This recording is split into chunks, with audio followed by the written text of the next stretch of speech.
Hello student, इस lecture में बात करेंगे किरचॉफ करंट लॉ के बारे में। ये क्या होता है और इसके न्यूमेरिकल को किस तरीके से हम सॉल्व कर सकते हैं। इस लेक्चर को आगे लेके चले। एक छोटी सी अपील, चैनल पर अगर आप नए हैं तो चैनल को सब्सक्राइब कीजिए, वीडियो लाइक करना और हाँ शेयर करना मत भूलना। तो आगे लेकर के चलते इस लेक्चर को। केसीएल किरचॉफ करंट लॉ ये कहता है कि कोई भी एक नोड है, उस पर आपके पास मल्टीपल करंट अगर आ रहे हैं, मल्टीपल ब्रांचेस से कुछ करंट अगर उस नोड पर आ रहे हैं, तो वहां पर algebraic sum of all current क्या होगा? जीरो होगा। मतलब ये है कि हमें यहाँ पे साइन कन्वेंशन का यूज करना पड़ेगा। अलजेब्रिक सम इसी का मतलब होता है। तो यहाँ पर अलजेब्रिक सम मतलब साइन कन्वेंशन हमें क्या लेना है? आपके पास एक नोड है, कुछ करंट वहां पर आ रहे होंगे, तो उस नोड से कुछ करंट जा भी रहे होंगे। तो अब यहाँ पर साइन कन्वेंशन कैसा चलेगा कि जो इनकमिंग करंट है, यानी कि उस नोड की तरफ जो करंट आ रहा है उसे आपको पॉजिटिव लेना है, और उस नोड से जो करंट बाहर की तरफ जा रहा है उसे आपको लेना है नेगेटिव। बस यही एक साइन कन्वेंशन हमें यहाँ पर यूज करना है। तो अब जो हमें डायग्राम दिया हुआ है, यहां से हम क्या करते हैं, इसकी इक्वेशन को हम बनाते हैं।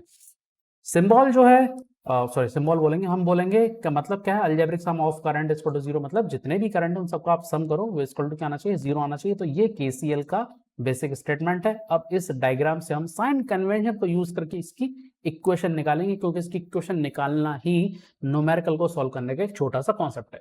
ठीक है, तो चलो आगे लेके चलते हैं इसको। तो हमने यहाँ पर ले लिया एक नोड, ये हमारे पास एक नोड है। इस नोड पर मल्टीपल ब्रांचेस ज्वाइन हो रही हैं और इन ब्रांचेस से करंट आ भी रहा है और इन ब्रांचेस में करंट जा भी रहा है। ठीक है, तो कैसे होगा? हमने बात की है साइन कन्वेंशन की।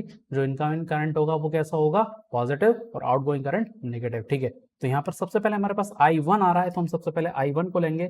तो I1 हमारे लिए पॉजिटिव होगा। ठीक है, और एक और इनकमिंग करंट कौन सा है हमारे पास? I4, ये इनकमिंग करंट है। ठीक है, और कौन सा यहाँ पर? I3 इनकमिंग करंट है। ठीक है, हम यहाँ पर I3 को ले लेते हैं। अब बाहर जाने वाले करंट कौन से? I5 है। तो I5 जो होगा वो काय का होगा? माइनस का होगा, क्योंकि आउट गोइंग करंट है, बाहर की तरफ जा रहा है नोड से। ठीक है, और एक और है हमारे पास I2, तो हम यहाँ पर I2 को ले लेंगे। क्या और कोई करंट बच रहा है यहाँ पर? नहीं, इस डायग्राम में और कोई करंट नहीं बच रहा है, तो हम लिख देंगे इसको इक्वल टू जीरो। थोड़ा सा इसे और रिसॉल्व करते हैं, इसको सिंप्लीफाई करते हैं। सिंप्लीफाई करेंगे तो क्या मिलेगा मुझे? यहाँ पर मिलेगा I1 plus I3 plus I4 is equal to, हम लिखेंगे इसको I2 प्लस I5। तो जरा देखो क्या आ रहा है, यहां से हम क्या कंक्लूजन निकाल सकते हैं। इसका एक अल्टरनेट स्टेटमेंट या एक अल्टरनेट जो सॉल्यूशन है वो क्या निकला? यहाँ पर अल्टरनेट सॉल्यूशन ये निकला इसका कि incoming current is equal to outgoing current. जितने भी इनकमिंग करंट थे वो किसके बराबर है? आउटगोइंग करंट के बराबर है। तो ये इसका एक अल्टरनेट स्टेटमेंट है। ठीक है, तो यहाँ पर मैंने इसको लिख रखा है, यहाँ पे आप इसको देख सकते हैं। Kirchhoff current law state that sum of the current entering into any node is equal to the sum of current leaving that node. ठीक है, तो ये इसका अल्टरनेट स्टेटमेंट है। ठीक है, तो ये हमें न्यूमेरिकल को सॉल्व करने में हेल्प करेगा, स्पेशली इक्वेशन। और यहाँ पर जो हमने साइन कन्वेंशन का यूज किया है वो दिमाग में बिल्कुल अच्छी तरह से बैठा लेना है, क्योंकि ये हमें बहुत काम आएगा। तो चलिए अब इसके न्यूमेरिकल को सॉल्व करते हैं। तो यहाँ पर हमारा पहला जो न्यूमेरिकल है वो ये है कि हमें यहाँ पर इस डायग्राम में हमें I1, I2 और I3 हमें फाइंड करना है। दिखने में थोड़ा सा टिपिकल टिपिकल क्वेश्चन दिखाई में दे रहा है, पर बहुत सिंपल है। हमें सिर्फ अपने कॉन्सेप्ट पर फोकस करना है। कॉन्सेप्ट क्या है? Algebraic sum of all current at any node is equal to zero. हमें इस बात का ध्यान रखना है, यानी कि हमें यहाँ पे नोड सेलेक्ट करना है। एक प्रॉपर नोड हमें चाहिए जहां से हम सॉल्यूशन को निकाल सके। ठीक है, अब यहाँ पे कुछ करंट नोन है तो कुछ करंट अननोन है। तो हमें नोड ऐसा सेलेक्ट करना है कि जहां पर हमारे करंट अननोन मिनिमम हो और नोन करंट मैक्सिमम हो। ठीक है, तो जिससे हमारा सॉल्यूशन इजीली आ सकता है। तो चलो हम नोड की बात करते हैं, कितने नोड यहाँ पर हमें मिलेंगे। तो पहला नोड तो हमें यहाँ मिल रहा है, इस पॉइंट पे मिल रहा है, हम बोल देते हैं इस नोड को ए बोल देते हैं। ठीक है, दूसरा नोड मुझे कहाँ में दिखाई दे रहा है? एक दूसरा नोड मुझे यहाँ दिखाई दे रहा है, मैं इसको बी बोल देता हूँ। एक नोड मुझे यहाँ दिखाई दे रहा है, मैं इसको सी दे देता हूँ। और एक नोड मुझे यहाँ दिखाई दे रहा है, इसे मैं दे देता हूँ डी। ठीक है, अब सवाल उठता है कि कौन से नोड को सिलेक्ट करें। चलो अगर हम पहले डी को देखते हैं, तो डी को देखें तो कैसा आ रहा है? देखो डी पर मेरे पास 9, 2 और 8, ये दो करंट यहाँ पर क्या है? नोन है। ठीक है, और एक अननोन है, तो यहाँ से हम इसको कैलकुलेट कर सकते हैं। ऐसे यहाँ पर ए है, तो यहाँ पर एक 12 है, 8 है और I1 है, यहाँ पर भी हम इसे सेलेक्ट कर सकते हैं। तो ए और डी में से कोई सा एक सेलेक्ट करेंगे तो हमें एक करंट तो मिल जाएगा। ठीक है, तो सबसे पहले हम I1 को निकालते हैं। तो I1 के लिए हम ए नोड को सिलेक्ट कर लेते हैं, जिससे हम इसको इजीली कैलकुलेट कर सकें। ठीक है, हम लिख देते हैं एट नोड ए। ठीक है, ऐड नोड ए लिखें तो मुझे क्या मिलेगा, अब नोड लिया है हमने ए, तो incoming current is equal to outgoing current, इसी स्टेटमेंट को ले लें, इसी कॉन्सेप्ट को ले लें, ठीक है। तो जरा देखो इस नोड पर आने वाले करंट कौन से, केवल एक ही करंट है 8 मिली एम्पियर, ठीक है, हम 8 मिली एम्पियर लिख लेते हैं, is equal to outgoing current कितने हैं यहाँ पर, एक I1 है, दूसरा 12 मिली एम्पियर है। जब इसे सॉल्व करेंगे तो I1 कितना आ रहा है मेरे पास, -4 मिली एम्पियर। तो यहाँ से मुझे एक करंट I1 तो मुझे मिल गया। अब मुझे I2 भी कैलकुलेट करना है, तो I2 में हम यहाँ पर नोड D से कैलकुलेट कर सकते हैं, क्योंकि यहाँ पर इस नोड पर तीन करंट हैं, 9 एम्पियर और 8 मिली एम्पियर, 9 मिली एम्पियर और 8 मिली एम्पियर, ये नोन है और I2 अननोन है, यानी एक ही अननोन करंट है, आराम से कैलकुलेट हो सकता है, इसको हम ले लेते हैं। एड नोड D ले लेते हैं, तो यहाँ पर 8 milli ampere plus I2 is equal to 9 milli ampere, ये आ रहा है। तो I2 कितना आ रहा है यहाँ पर मुझे, कितना मिल रहा है मुझे, यहाँ पर मुझे मिल रहा है I2 1 मिली एम्पियर। अब मुझे I3 चाहिए, तो I3 के लिए देखो कौन सा नोड ले लें, बी लें, बी ले सकते हैं क्योंकि हमें I1 और I2 दोनों की वैल्यू मिल सकती है, और हम नोड सी भी ले सकते हैं, तो कोई सा भी एक नोड ले, कोई फर्क नहीं पड़ता, तो यहाँ पर नोड बी ले लेते हैं, ठीक है। तो नोड बी पे मुझे क्या मिल रहा है, दो इनकमिंग करंट है, कौन कौन से, I1 प्लस I2 इनकमिंग है, और आउटगोइंग कौन सा है, I3 है। तो I1 की वैल्यू कितनी है, -4 प्लस I2 की वैल्यू कितनी है 1 इज इक्वल टू कितना है I3। तो यहाँ से I3 मुझे मिल जाएगा -3 मिली एम्पियर। तो ये भी यहाँ से हमें कैलकुलेट हो गया। तो I1 -4, I2 1 मिली एम्पियर और I3 -3 मिली एम्पियर। तो इस तरीके से हम नोड सिलेक्ट करके, प्रॉपर नोड सिलेक्ट करके हम आंसर कैलकुलेट कर सकते हैं किसी भी न्यूमेरिकल का। इसकी प्रैक्टिस करने के लिए एक न्यूमेरिकल और लेते हैं। तो ये न्यूमेरिकल हमारे पास, ये भी कुछ उसी टाइप का, पर थोड़ा सा अलग स्ट्रक्चर है इसका। तो यहाँ पर भी हमें वही कॉन्सेप्ट सेलेक्ट करना है कि यहाँ पर हमें क्या करना है, एक नोड हमें सेलेक्ट करना है, एक प्रॉपर नोड सेलेक्ट करना है, वहां पर हमें अलजेब्रिक सम इक्वल टू 0 वाला कॉन्सेप्ट लगा देना है, मतलब incoming current equal to outgoing current वाला जो कॉन्सेप्ट है वो हमें यहाँ पे अप्लाई कर देना। तो ठीक है, कौन कौन से नोड ले सकते हैं, एक नोड तो मुझे ये दिखाई दे रहा है, एक जहाँ पर सारी ब्रांचेस कनेक्ट हो रही हैं, ठीक है। ये मेरे पास एक और नोड है बी, एक नोड मुझे यहाँ मिल रहा है सी, और एक नोड मिल रहा है मुझे यहाँ पर डी। तो नोड ए ले लेते हैं यहाँ पर हम,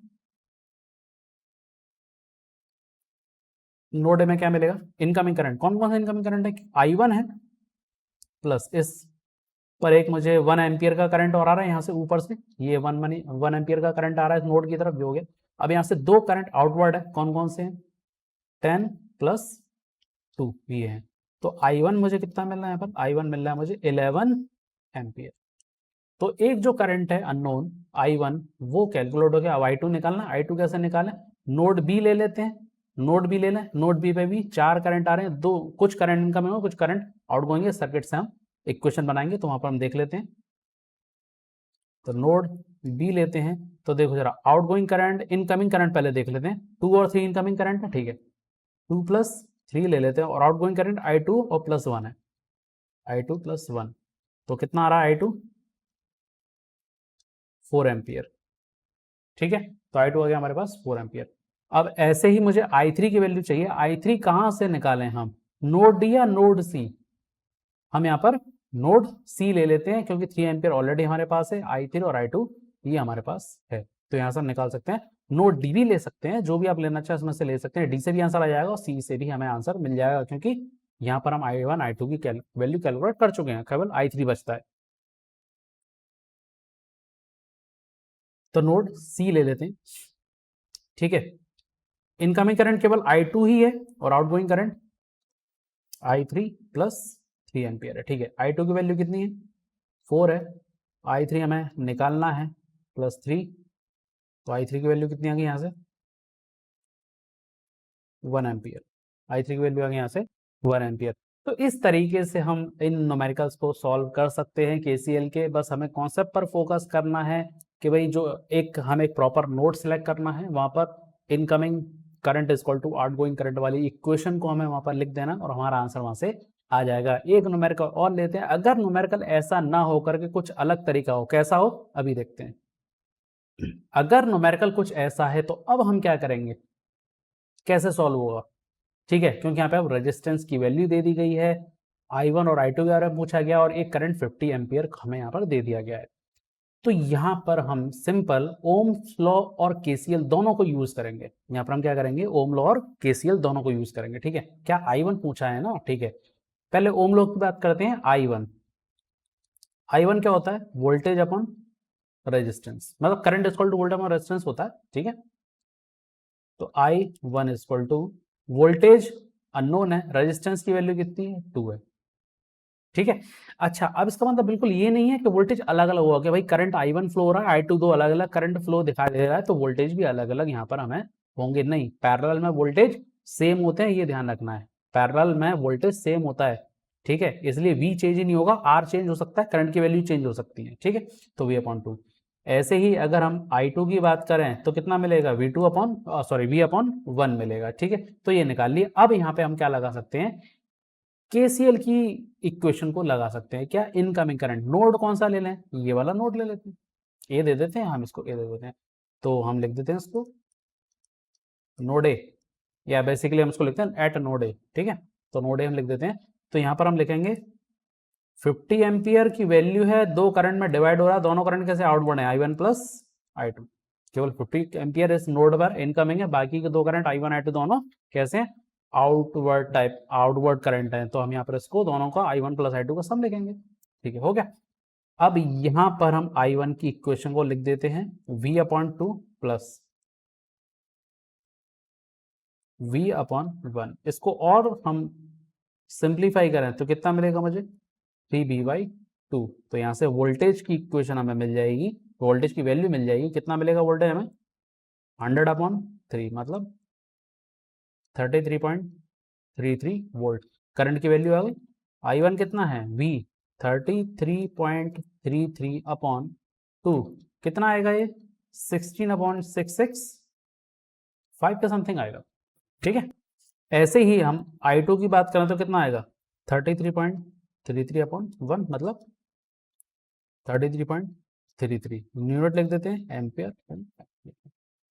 ठीक है, तो ये आ गई हमें करंट की वैल्यू। इस तरीके से हम केसीएल की इक्वेशंस को यूज करके ऐसे न्यूमेरिकल जिनमें रेजिस्टेंस की वैल्यू दी गई है तो वहां पर हम ओम लॉ और केसीएल दोनों को यूज करके करंट की जो अननोन वैल्यूज हैं उन्हें हम कैलकुलेट कर सकते हैं। उम्मीद है ये वीडियो आपको पसंद आया होगा, कॉन्सेप्ट समझ में आ गया होगा। तो वीडियो को लाइक करो, शेयर करो, हाँ चैनल को सब्सक्राइब करना मत भूलना।